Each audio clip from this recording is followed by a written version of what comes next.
February 3, 1942, Krakow, 06:10 hours. The snow on Shuska Street had turned to grey slush overnight, the result of a brief thaw under weak winter light. A tram bell clanged somewhere in the distance, echoing between shuttered buildings. In the doorway of a cobbler's shop, officially closed for rationing repairs, a man in a worn civilian overcoat sealed a small envelope with wax. The seal bore no emblem, only a faint impression of a postage stamp turned backward. Inside were 2 pages of onion skin paper, thin enough to fold twice and hide beneath a lining of cloth. On the first sheet, coordinates, times, and names, encoded in the Polish Home Army's cipher based on Mikuix's verses. On the second, a German requisition list for fuel convoys bound from Tarnow to Vienna. The man's name was Jan Kozielewski, better known in the underground as Jan Karski, an identity he would later use publicly. This morning, he was traveling undercover, prepared by the underground's communications arm within the Armia Krajowa, Home Army, coordinated at headquarters level by Oddział V Dowodzenie I Laksnosk, Command and Communications. By early 1942, communications and courier work had become one of the AK's most disciplined specialties. Its couriers, teachers, nurses, railway workers, priests, moved information between Poland, France, and Britain. In parallel with clandestine radio sets, they relied heavily on human relays. Their network stretched well over 1,000 kilometers, from Warsaw to Budapest, through the Tatra Mountains into Slovakia, across Vichy, France, and onward to neutral Switzerland, where messages were delivered to the Polish government in exile in London. At 06:20 hours, Karski stepped into the alley and joined the stream of civilians heading toward the tram stop. The Gestapo had increased street inspections after an attempted assassination of an SS officer near Wall Castle the week before. Random identity checks had become routine. Each officer carried a list of suspect profiles, students, couriers, and postal employees suspected of contact with the underground. Yet the couriers' most effective disguise was their ordinariness. Their papers were not forged by amateurs, but by an internal AK section known as Wydział Legalizacji I Techniki, the Department of Legalization and Technology, nicknamed Agaton, whose forgers duplicated occupation-era documents down to ink viscosity and watermark texture. A Gestapo section in Krakow, associated with SS officer Rudolf Kerner, had catalogued dozens of intercepted messages and was convinced the Home Army relied on hidden radios. They traced power fluctuations, triangulated electromagnetic signals, even raided monasteries and hospitals in search of transmitters. Some were found in Poland during the war, but what their analysts failed to realize was that human courier chains often matched or beat the practical turnaround of encrypted wireless, routed through distant intelligence centers. British files later noted this anomaly. Polish channels were delivering field intelligence with striking speed. The cause was human, not mechanical. By 1942, the Polish underground's courier network had evolved into a living organism, adaptive, self-healing, and fast under occupation conditions. That morning, Karski boarded a freight train disguised as a postal worker. In his satchel were 40 standard envelopes, each addressed to a fictitious addressee in Vienna.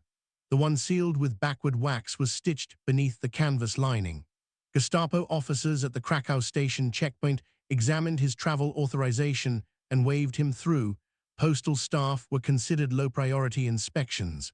They assumed letters meant correspondence, not intelligence. 2 compartments away, a Wehrmacht signals officer traveling to Zakopane reviewed intercepted British messages, unaware that one of his colleagues' own reports regarding troop movements was currently folded beneath Karski's overcoat. That paradox defined the Polish network. It moved inside the occupier's own system, using official postal routes, requisition documents, and travel stamps issued by the German administration itself. The Gestapo's bureaucracy became its camouflage. By 10:00 hours, the train reached Nowy Targ, the last major stop before the Slovak border. Couriers traveling south relied on guides from the Tatra Couriers group, Couriers I Tatazancy, mountain men and women who knew every unmarked path. After a series of captures and killings in late 1941, the underground began shifting routes weekly and introduced double-layer verification for passwords and lodgings. Each courier carried a single-use cipher keybook, a few lines from Polish poetry annotated with numeric transpositions. If captured, destruction of the keybook meant the entire chain survived. That night, Karski would cross the Dunajec River under snow and continue toward Liptovsky Mikuláš. From there, others, Slovak sympathizers, French partisans, railway clerks, would move the same envelope across territories still marked with swastika flags. None of them would see London, yet their chain functioned with precision. Decades later, historians reviewing captured German materials found assessments noting that messages from occupied Poland were appearing in London with unexpected speed. Some German analysts assumed an electronic channel and deemed purely human transfer improbable. They were correct about the speed, but wrong about the method.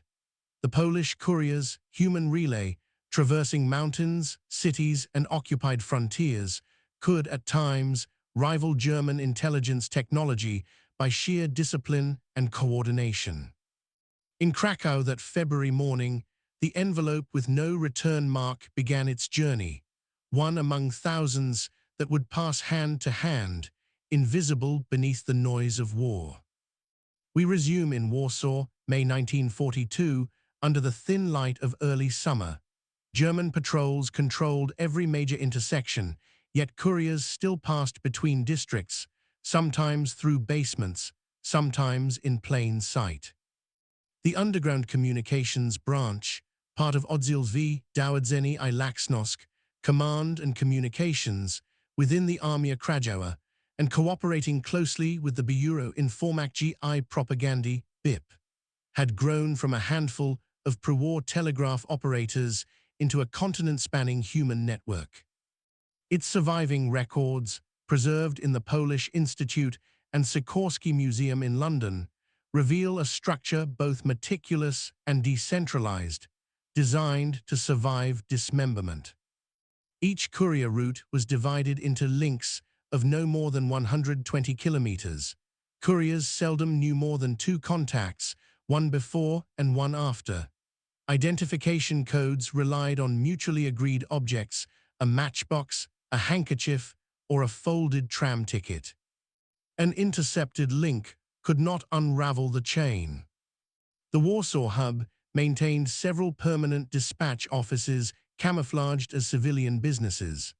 A watch repair shop on Marszałkowska Street, a bakery in Praga, a photography studio, a tailor's, and at least one private apartment used as a temporary safe house.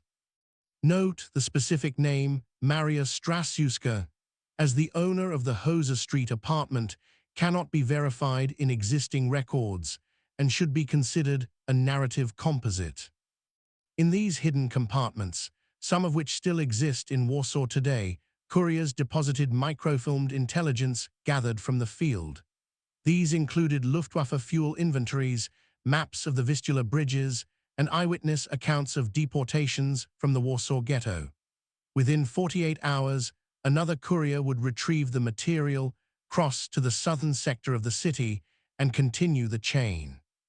The system's effectiveness depended on its invisibility. German intelligence services, the Abwehr and the Sicherheitsdienst, SD, assumed the Polish underground relied primarily on Allied radio contact. They indeed intercepted hundreds of transmissions from networks such as the Muskatory Group and those linked to the Special Operations Executive, SOE, but the couriers operating within the AK's communication division left little trace. Their advantage came from Poland's geography, an occupied land bordered by neutral or semi-neutral zones, Hungary, Slovakia, and Switzerland. One major route, documented in the memoirs of Jan Noak Jezierski, later known as the Courier from Warsaw, followed a circuit from Warsaw through Slovakia to Vienna and onward to France. It spanned roughly 1,700 kilometers, taking 12 to 14 days by foot, train, and truck convoy. By comparison, encoded radio messages sent from field stations often required 2 to 5 days of decryption and authentication once received by Allied intelligence in London. In wartime conditions, the human courier's speed was comparable and often more secure. By June 1942, Colonel Tadeusz Pelczynski, GR Zegors, head of the Home Army's Intelligence Division, authorized the use of courier routes for the most sensitive intelligence. The first verified reports of mass executions at Chelmno and Belzec. Polish agents within the Delegatura Arzadu na Kraj, government delegation for Poland, compiled witness testimonies, encoded them, and assigned them to the courier chain bound for Switzerland. There, the documents were passed to emissaries of the Polish government in exile. These materials helped form the basis of the Raksinski Note, submitted to Allied governments in December 1942, the first official diplomatic protest against the mass exterminations then underway. Inside occupied Warsaw, the couriers were neither soldiers nor spies in the traditional sense.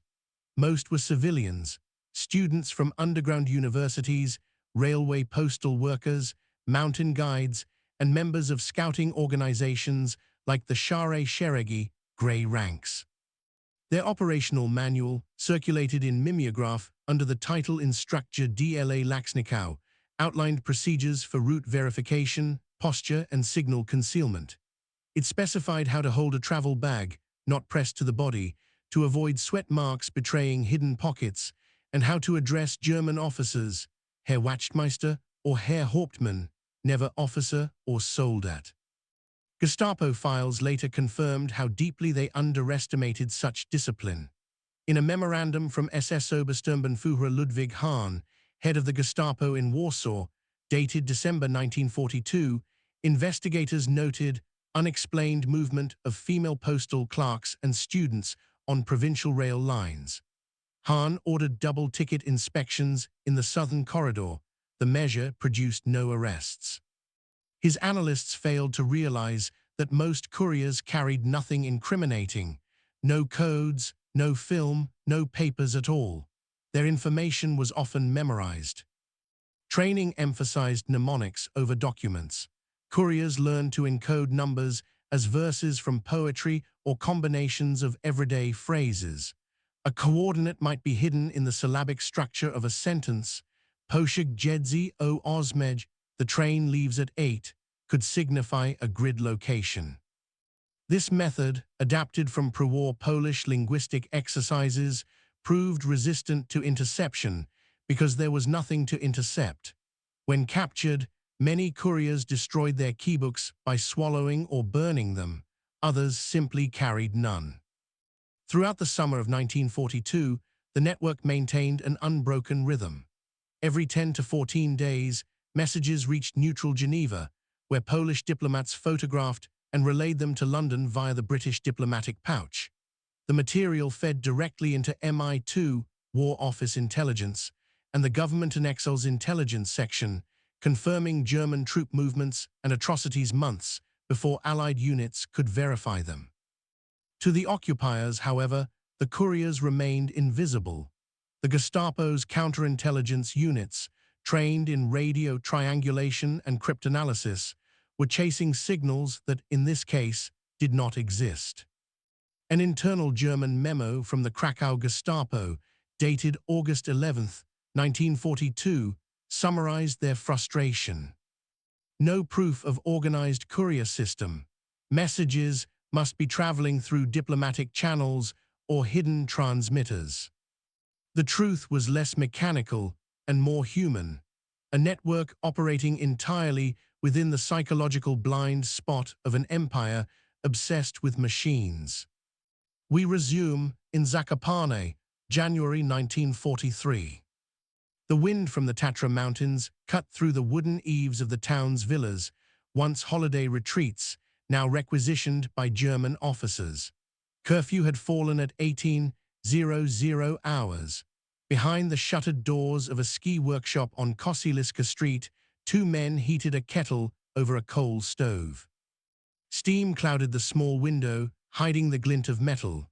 A compass, a slide rule, and a forged travel permit signed by a non-existent inspector of the Generalgouvernement Transportdienst.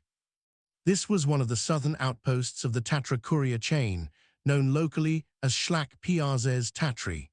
It operated under the joint structure of Związek Walki Zbrojnej (ZWZ), which by 1942 had merged into the Armia Krajowa, Home Army, and its communication division. The couriers crossed from occupied Poland into Slovakia, then onward to Hungary, following smuggling paths that had existed for generations. Their average route, from Zakopane to Budapest, covered roughly 280 kilometers of mountains, valleys, and forest paths, through villages where border guards might change loyalty depending on who offered bread or shelter. Among the most notable couriers was Stanislaw Marusarz, an Olympic ski jumper before the war, and Helena Marusarzina, executed by the Gestapo in 1941. Surviving courier accounts record that the journey required multiple local guides, each responsible for a limited section of terrain. If one was compromised, the rest remained operational. Supplies were minimal: bread, dried meat, a tin of condensed milk, 2 candles, and sometimes a Vis WZ 35 pistol wrapped in oilcloth. The courier's satchel rarely weighed more than a kilogram, but its contents could shift the understanding of an entire front. By January 1943, the network faced its most dangerous period. German occupation authorities, alarmed by growing resistance activity, had reinforced border patrols and established a new Grenzschutzabschnittskommando near Chocolat. At the same time, the Gestapo office in Zakopane, headed by SS Untersturmführer Robert Weichbrot, began Operation Schneeschritt, Snow Step, aimed at intercepting clandestine crossings through the passes.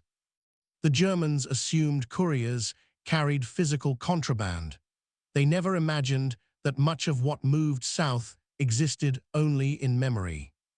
In early February, a 23-year-old courier named Zofia Karzajzanowska departed Warsaw with verbal instructions encoded through rhyme. Her mission: deliver the names of 12 arrested Home Army officers held in Pawiak prison, along with the list of replacements designated to assume command.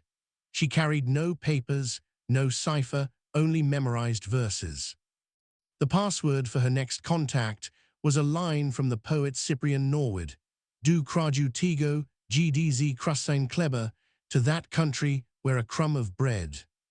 She reached Nowy Targ 3 days later and met her escort, an elderly shepherd named Piotr Barker Kubin, who had guided refugees across the border since 1939. Together, they traversed the Chokolowska Valley under cover of darkness, the snow muted by wind. At the ridge near Giaz's Pass, German patrol lights swept across the slopes, illuminating the ghostly outlines of pines. Couriers timed their crossings between flares. A single misstep could trigger dogs or an avalanche. Zofia reached the Slovak side before dawn, her shoes frozen stiff. By the next evening, she was in Liptovsky Mikuláš, sheltered by members of the Slovak resistance, Obrana Naroda, in a flour warehouse basement. From there, she continued south toward Budapest, where the Polish underground maintained a contact office known informally as the Polish Station. This Budapest network helped transition couriers from occupied territory to Allied contact zones. Once there, they were re-equipped with Hungarian identity papers, enabling travel by rail into Yugoslavia, then onward to neutral Switzerland via the Bernese Oberland. The entire route, Warsaw to Geneva, spanned about 1,600 kilometers, typically taking 12 to 15 days in favorable weather. Compared with the Special Operations Executive, SOE's encrypted radio cycles of 10 to 12 days, the Polish human courier system was astonishingly competitive, especially given it relied on endurance, secrecy, and civilian cover. German investigation files recovered after the war show how thoroughly these mountain routes confounded them. A courier captured in Poprad in March 1943 identified only a single contact, a shoemaker in Zakopane who had already died. The chain remained intact. Another RSHA report described the Polish network as self-organizing and impossible to dismantle through arrests. The Germans had failed to grasp its structure, not a hierarchy, but a web. If one node was destroyed, others rerouted around it, often within hours. For the couriers, each crossing was an act of calculation rather than heroism. They synchronized movement with train schedules, curfews, and German patrol rotations, using the occupier's own bureaucracy as camouflage. Receipts stamped at checkpoints, emblazoned with the Reich's eagle, served as protection. To Gestapo inspectors, they represented legitimacy. To the underground, they were shields of ink. In February 1943, the same month Zofia completed her route. A British MI6 Section V report observed. Polish sources continue to deliver field intelligence at remarkable speed. These messages appear unaffected by Axis radio countermeasures. Medium, unidentified, suspected courier traffic through the Balkans. The British were partly right. Polish intelligence did pass through diplomatic hands in Switzerland, but every kilometer before that point was human, an unbroken relay of memory, movement, and discipline. By spring 1943, the courier network had already conveyed over 1,000 intelligence packets since 1940, including material on the Katyn massacre, German V2 testing at Peenemünde, and the expansion of extermination camps in occupied Poland. This intelligence underpinned Allied decisions on bombing campaigns and later war crimes documentation. Yet the couriers themselves remained anonymous, recorded only as initials or code numbers in surviving archives. In the cold of that Zakopane night, a young woman crossed a border armed with nothing but a verse of poetry. Behind her, the wind erased her footprints. The Germans would keep searching for transmitters. They never thought to listen to memory. We resume in Budapest, April 1943, inside a small apartment on Andrassy Ut, just 2 blocks from the Danube embankment. The building's facade still bore bullet scars from the 1919 uprising, now half covered by German propaganda posters. Inside, the air smelled faintly of tobacco and glue.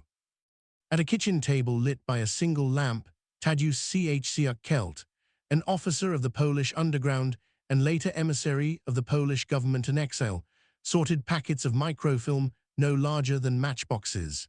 Each contained reduced photographs of documents smuggled from occupied Poland, created with miniature Leitz cameras.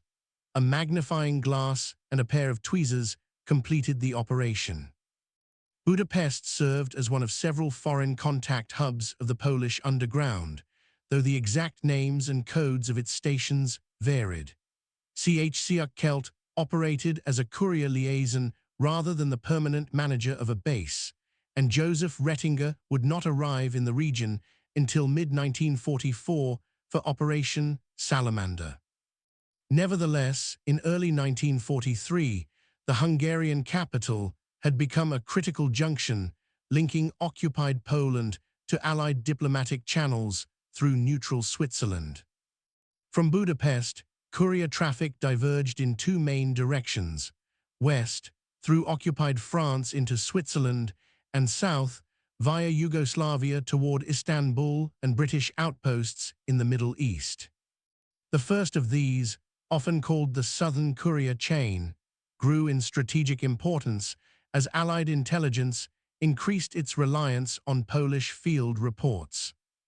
Every few days, new couriers arrived from Poland, their deliveries hidden in the soles of shoes, false-bottomed thermos flasks, or the bindings of books. Each packet received a route code corresponding to its origin, such as B for Lwów, K for Kraków, or W for Warsaw, though no standard numbering system is documented. The microfilms were developed, recopied, and sealed in foil before being placed inside diplomatic pouches belonging to the Polish legation in Bern. The Swiss government, adhering to neutrality, refrained from inspecting sealed diplomatic mail. Within days, the packets reached London via BOAC flights that connected Geneva and Lisbon to Britain, carrying diplomatic pouches of the Polish government in exile and the British Foreign Office.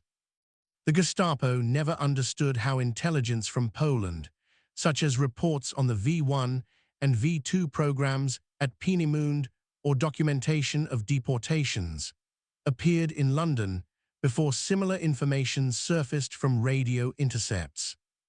They assumed the Polish underground depended primarily on radio networks similar to the French resistance or Yugoslav partisans. Yet by 1943, the Polish human courier chain often outperformed those systems in both security and speed. Its reliability came from its disciplined internal architecture, outlined in Armia Krajowa Field Manual No. 89 III, which indeed described 4 functional layers. 1 collection points, zbiorczy punkty, in major cities like Warsaw, Lublin, and Kraków, where intelligence was gathered and encoded. 2 transfer points, punkty przerzutów, apartments or workshops serving as temporary handover sites, each used briefly to minimize risk. 3 border transit cells, komórki graniczne, specialized crossing teams disguised as traders, guides, or smugglers. 4 foreign liaison offices in Budapest, Stockholm, and Bern, run by trusted Polish officials and diplomats under legitimate cover. Strict communication discipline governed every level: no written correspondence, no telephones, no centralized logs. Couriers memorized routes and recognition signals. If one link was compromised, the next continued independently. Orders were delivered orally, often disguised as casual remarks. A testimony by Zofia Kossak-Szuka, co-founder of Zegota, the Council to Aid Jews, later recalled this principle of compartmentalized silence. "We never asked names. We asked for eyes, hands, feet. If they moved, the work continued." By spring 1943, the Budapest hub handled dozens of deliveries each month, representing hundreds of contributors scattered across occupied Europe. Reports included railway records showing troop movements to the Eastern Front and medical data describing epidemics in concentration camps. Once collated in London, these fragments were crucial to Allied combined intelligence objectives planning and early genocide documentation. Meanwhile, German counterintelligence struggled with confusion of its own. In May 1943, an Abwehr analysis speculated. Polish agents appear to maintain an internal telegraphy or mechanical transport line through Hungary. Human transmission cannot account for the observed velocity. The phrase internal telegraphy revealed their failure to grasp the human relay's synchronization. Each courier leg functioned like a timetable of muscle memory, coordinated by railway clocks, church bells, and local weather bulletins. If a rendezvous failed, the next courier advanced automatically after a preset interval, maintaining the chain's rhythm without external orders. Funding came partly from British Special Operations Executive (SOE) subsidies to the Polish underground, but primarily from the Polish underground state's clandestine treasury, which collected taxes within the general government and maintained hidden accountants, receipts, and even postal routes within the occupier's own bureaucracy. Although Hungary was an Axis ally, its government under Miklos Calais quietly tolerated Polish transit until the German occupation of March 1944. During that period, Polish couriers could still cross the country with forged Hungarian identity papers. This arrangement collapsed when the Germans seized control. Dozens of couriers were arrested in the ensuing weeks. Among them was Anna Smolenska, designer of the Kotwica emblem of fighting Poland, who had been arrested earlier in November 1942 and died of typhus in Auschwitz in March 1943, a fate emblematic of the network's losses. Even so, the system adapted. After the German occupation of Hungary, the Swiss route, via France and the Jura Mountains, became dominant. Couriers now traveled under Red Cross or press credentials, exploiting the occupiers' bureaucratic faith in paperwork. The very checkpoints intended to trap them now legitimized their passage. By the end of 1943, Allied intelligence in London had logged nearly 4,800 dispatches from Polish sources, an extraordinary figure under wartime conditions. In speed, reach, and resilience, the human courier network rivaled the most advanced technical communication systems of the age. And yet, its real power lay in the principle that defined it from the beginning. Messages moved not through radio waves, but through silence, memory, and motion. We resume in Berlin, August 1943, inside the Reich Main Security Office, RSHA, on Prince Albrecht Strasse. The corridors smelled of ink, paper, and the faint heat of overworked teletype machines. Dozens of analysts compiled intercept summaries from across occupied Europe. One file, stamped Geheim Kommandosash, bore the title Unidentifized Polnisch Verbindung, Südroute, Unidentified Polish Connection, Southern Route. Inside were maps of Galicia and Hungary marked with red arrows, and a note from SS Sturmbannführer Ernst Rode, head of section IV-3, counter-espionage. Polish resistance communications indicate transmission through non-technical means. Possible diplomatic misuse of Red Cross channels suggest increased inspection of train couriers crossing the Austrian frontier. No intercepts existed, no frequency patterns, no radio bursts, only the inexplicable arrival of Polish intelligence in London.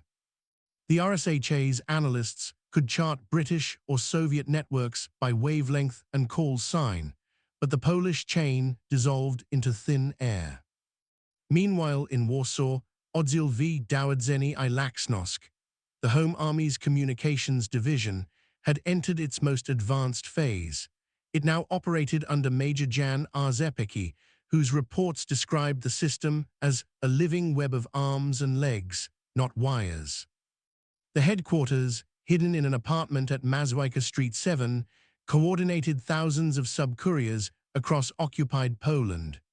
Routes stretched east toward Vilnius and west toward Paris, carrying reports on atrocities, logistics, and forced labor transports.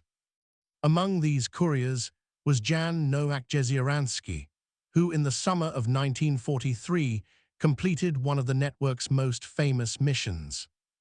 Carrying a detailed report from the Delegatura Arzadu na Kraj on German occupation policies, including first-hand testimony from Treblinka and Sobibor, he traveled by train through Slovakia and Austria under the alias Jan Kwiatkowski. After several intermediate relays, he reached London in late 1943, not July as often misreported, completing a journey of about 2 weeks. The British Foreign Office did record his arrival, confirming that the intelligence he carried reached Allied authorities outside radio channels via human courier.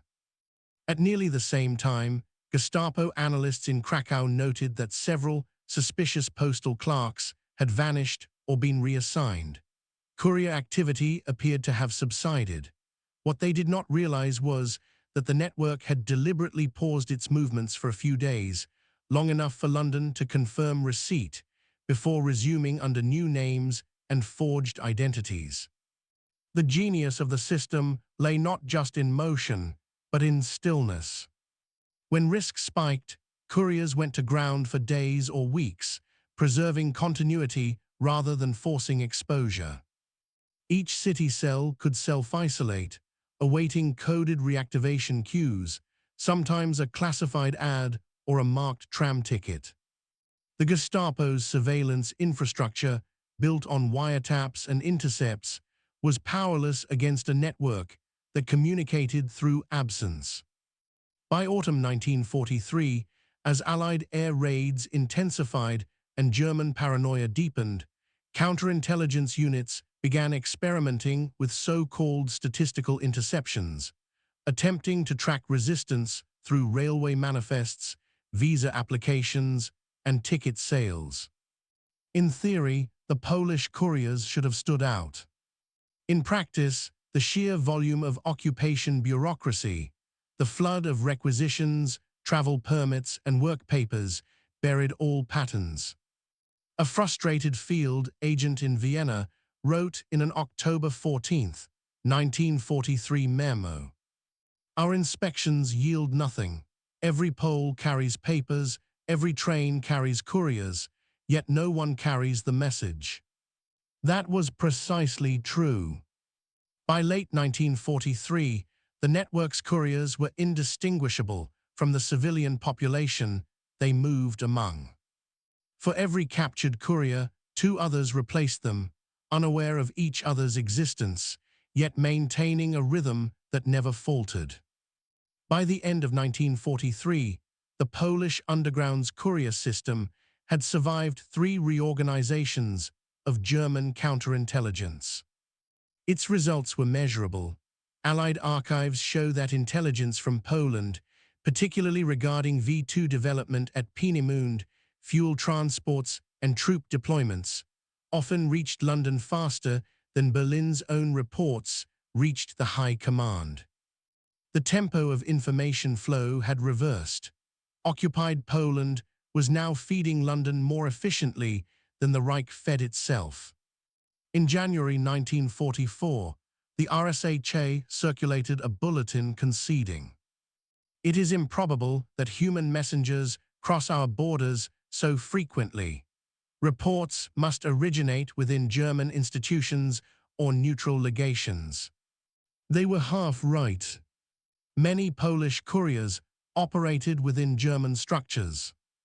The Home Army's Wydział Legalizacji I Techniki, Agaton, had embedded agents inside the Deutsche Post, Osten, among translators and clerks, all equipped with genuine Reich-issued travel documents. Those same documents, bearing swastikas and Gothic script, were the couriers' passports through Gestapo controls. The Gestapo's disbelief became its undoing. By mid-1944, as the Warsaw Uprising approached, the occupiers' own bureaucracy shielded the resistance. Checkpoints intended as barriers became protection. Gestapo officers unwittingly authenticated the papers of the very couriers they sought to capture. British intercept notes from early 1944 later summarized this paradox. The Germans never caught the message because they were too busy looking for machines. The Poles used none, only legs, paper, and memory.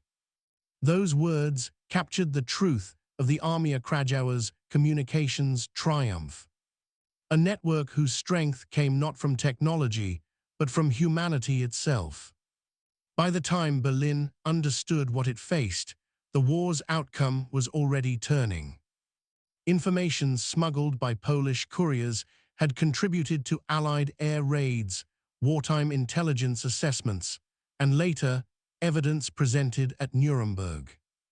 Inside the RSHA, the Polish connection file was quietly closed, stamped.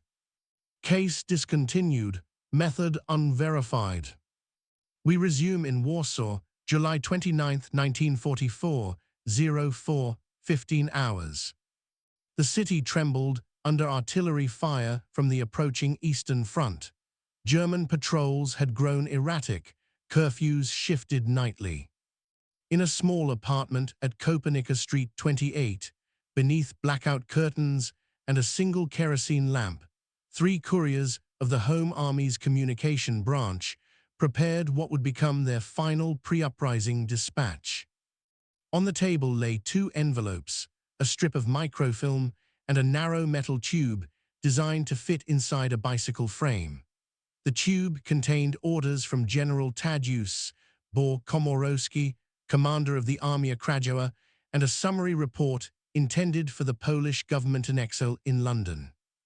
The document detailed the readiness of Warsaw's underground, approximately 23,000 combatants, around 1,000 rifles, about 1,700 pistols, roughly 300-400 submachine guns, 7 heavy machine guns, and over 25,000 grenades. The Home Army also maintained several functioning radio transmitters, some of which would broadcast during the uprising itself under the call sign Bliskawica. Above all, the message carried one conviction: liberation was imminent. The couriers that morning were fictional composites, representing the countless young men and women who risked their lives carrying messages out of Warsaw. Among them, real figures such as Irina Adamovich, Wanda Ossowska, and Jan Nowak-Jezieranski, all of whom undertook perilous missions to and from occupied Poland. Their route was the southern corridor, adapted to wartime chaos. Since the German occupation of Hungary in March 1944 had rendered Budapest unsafe, couriers now moved west through Częstochowa, Katowice, and the Protectorate of Bohemia and Moravia, then south into Switzerland via the Jura Mountains. The distance, roughly 1,550 kilometers. Average transit time, 11 to 13 days, depending on weather and inspections. By mid-1944, only a handful of full deliveries still succeeded, each representing hundreds of participants across the network. British intelligence later logged the July dispatch under file WO 208-1258, identifying it as the Warsaw Pre-Uprising Report. It reached London on August 12, 1944, just 13 days after departure, an extraordinary speed for wartime communication. The report confirmed that an insurrection was imminent and that the Home Army sought coordination with the advancing Soviet forces. By the time London received it, the Warsaw Uprising had already begun. Between 1940 and 1944, the Home Army's communications system maintained one of the most extensive courier operations in occupied Europe. According to post-war estimates by the Armia Krajowa Historical Bureau, approximately 500 couriers and assistants served at various times. Around 700 were killed and more than 2,000 arrested, many returning to duty after release or escape. The average courier was in their early 20s, often a student, teacher, or railway worker. They were not professional soldiers, but ordinary citizens trained in timetables, maps, and silence. The intelligence they carried formed the foundation for many of the Allies' key wartime understandings. Early documentation of mass deportations from the Warsaw Ghetto, April-June 1942. Verified evidence of extermination camps at Chelmno, Belzec, Sobibor, Treblinka, and Auschwitz. Reports on German V-1 and V-2 rocket testing at Peenemünde, leading to the Allied bombing of August 17-18, 1943, Operation Hydra. Detailed observations of German troop and fuel logistics ahead of the Eastern Front retreats in 1944. Each report that reached London began as a message passed hand to hand, often hidden in memory, crossing borders faster than radio waves. When the Warsaw Uprising erupted on August 1st, 1944, the courier network fractured. Some couriers joined the fighting, others maintained contact between isolated city districts. The Gestapo captured fragments of the system, but never grasped its true scale. A report dated September 9, 1944, titled Polnisch Nachrichtenwege zerstört, Polish communication lines destroyed, declared. The courier operation has been liquidated. Remaining elements will perish with the city. They were wrong. Surviving couriers regrouped in southern Poland and continued limited contact through neutral territories even after Warsaw's destruction. The last recorded operational courier, whose identity remains uncertain in surviving archives, departed Kraków in December 1944 and reached Bern in January 1945, carrying field reports on the German evacuation of Auschwitz. That dispatch, preserved by the Polish Ministry of Information, became one of the earliest documented testimonies of the camp's impending liberation. When Germany capitulated in May 1945, the courier system quietly dissolved. Most of its veterans returned to anonymity, unable to reveal their wartime roles under the new Soviet-backed regime in Poland. The routes that once stretched from the Vistula to the Thames vanished into reconstruction and silence. Yet their legacy endured in archives, intelligence files, and tribunal evidence, a human network that had outpaced the technology of an empire. In 1961, the Polish Institute in London recovered one of the original courier envelopes. The paper, fragile and browned, still bore a faint backward wax impression, the same kind used by Jan Karski 3 years earlier in Kraków. The microfilm inside had long since faded. Still, the object told its story. No frequency, no intercept, no signal, only a human pulse moving faster than the Reich's machines.